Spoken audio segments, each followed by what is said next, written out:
हालांकि इस दिन युवा साथी कैंप में भीड़ कम थी, लेकिन जमीनहीन लोगों की ज्यादा भीड़ दिखाई दी, जो सुबह से ही अपने फॉर्म जमा करने के लिए लाइन में खड़े थे। पूरी खबर जानने के लिए देखते रहिए TNI 24।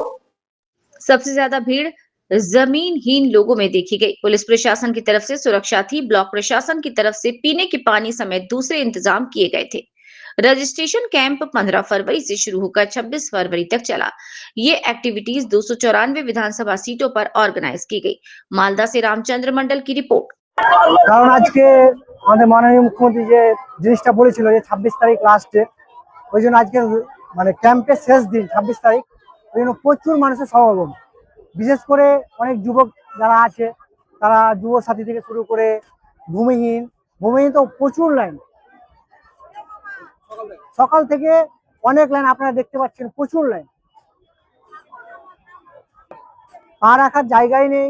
এমনকি পুরো স্পেস, অনেক তো চলে গেছে জমা দিয়ে, এখন আরো আসছে, আরো জমা দিচ্ছে, অনেক লাইন। ভালো, খুব ভালো। পুলিশ খুব সুষ্ঠুভাবে ভূমিকা পালন করছে যাতে কোনো রকম কোনো দুর্ঘটনা না ঘটে, এবং সুষ্ঠুভাবে পুলিশ প্রশাসন সহযোগিতা করছে। হ্যাঁ, সব রকম ব্যবস্থা আছে, পানীয় জলের সব রকম ব্যবস্থা আছে।